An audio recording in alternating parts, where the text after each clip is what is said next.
Hi everyone welcome to my channel. So ఈ video అంతా కూడా మన బడ్జెట్‌లో ఇండివిడ్యువల్స్‌కి ఏమేం బెనిఫిట్స్ వచ్చాయో వాటి గురించి మనం డిస్కస్ చేస్తామండి. సో ఫస్ట్ మనకి వచ్చిన important news and easiest thing ఏంటంటే మనం అందరం కూడా 15H, 15G ఫార్మ్స్ అనేవి బ్యాంక్స్‌లో సబ్మిట్ చేస్తూ ఉంటాం. ఏఎంసీస్‌లో సబ్మిట్ చేస్తూ ఉంటాము. బికాస్ ఆఫ్ టీడీఎస్ కట్ అవ్వకుండా మన ఇన్‌కమ్ ప్రూఫ్ చూపించడానికి. ఇలా అన్ని చోట్ల మీరు సబ్మిట్ చేయాల్సిన అవసరం లేదండి. ఒక్కసారి సీడీఎస్ఎల్‌లో, ఎన్ఎస్‌డీఎల్‌లో మీరు సబ్మిట్ చేస్తే సరిపోతుంది.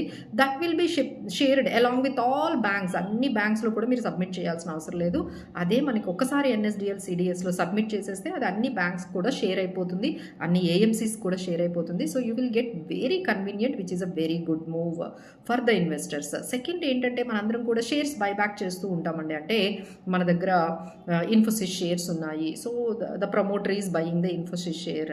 అంటే మన దగ్గర ఎగ్జాంపుల్ ఆ షేర్ ప్రైస్ 1000 ఉంది అండ్ ప్రమోటర్ ఏమో మన దగ్గర 1100కి బై చేస్తున్నారు. సో మన దగ్గర ఉన్న షేర్స్ ప్రమోటర్కి మనం ఇస్తూ ఉంటాము. సో దానివల్ల మనకు ఒక 100 రూపీస్ మనకి గెయిన్ వచ్చింది అనుకోండి. సో దాన్ని మనము as per slab rate tax pay చేసే వాళ్ళం ఇప్పుడు 12.5% పే చేస్తే క్యాపిటల్ గెయిన్ లాగా పే చేస్తే సరిపోతుంది అంటున్నారు. సో అప్పుడు 20%, 30% పే చేసే వాళ్ళం ఇప్పుడు 12.5% ఈ ఏదైతే క్యాపిటల్ గెయిన్ వచ్చిందో ఈ షేర్స్ బైబ్యాక్లో అంతవరకు సరిపోతుందండి. ఇది కూడా షేర్స్ బైబ్యాక్ చేసే వాళ్ళకి ఇది కొంచెం గుడ్ రిలీఫ్ అనే మనం చెప్పొచ్చు.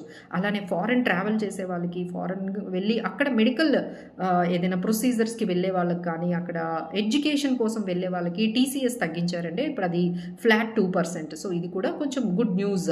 ఎవరైతే ఫారెన్ ట్రావెల్ అండ్ ఫారెన్ ఎడ్యుకేషన్కి వెళ్తున్నారో వాళ్ళకి కొంచెం రిలాక్స్ అనేది మనకు కనిపిస్తుంది. ఆ తర్వాత మనం ఎక్కడికైనా వెళ్ళాము అంటే మనము ఇంపోర్ట్ గూడ్స్ తెచ్చుకుంటూ ఉంటామండి ఫారెన్ నుంచి. సో అది మనకు అప్పుడు 50,000 వరకే ఎగ్జామ్టెడ్ ఉండేది. ఇప్పుడు అది పెంచారు. ఇప్పుడు 75,000 వరకు కూడా మనకి ఫారెన్ గూడ్స్ని మనము తెచ్చుకోవచ్చు. అలానే కస్టమ్స్ డ్యూటీ కూడా కొంచెం రెడ్యూస్ చేశారండి. రేట్స్ కూడా లోయర్ రేట్స్ మనకి తీసుకొచ్చారు. అంటే 20% ఉండేది 10% వరకు చేశారు. బట్ సావరెన్ గోల్డ్ బాండ్స్ ఎవరైతే సెకండరీ మార్కెట్లో బై చేస్తున్నారో వాళ్ళకి కొంచెం బ్యాడ్ న్యూస్ అండి. అంటే సెకండరీ మార్కెట్లో సావరెన్ గోల్డ్ బై చేసి మెచ్యూరిటీ టైంకి కానీ మీరు దానికి క్యాపిటల్ గెయిన్స్ వస్తే దాని మీద ట్యాక్స్ కట్టాలని చెప్తున్నారండి. అంటే ముందు మనకి ఏముండేది, మనకి మార్కెట్ అంటే government ఎస్జీబీస్ sovereign gold bonds issue చేసేటప్పుడు మనం ఇష్యూ దగ్గర కొనుక్కునే వాళ్ళము. మళ్ళీ మెచ్యూరిటీ టైంకి మళ్ళీ వాళ్ళే మన అమౌంట్ 80 years తర్వాత లేకపోతే మన మెచ్యూరిటీ టైం తర్వాత మన అమౌంట్ ఇచ్చేవాళ్ళు. అది కంప్లీట్లీ ట్యాక్స్ ఫ్రీ.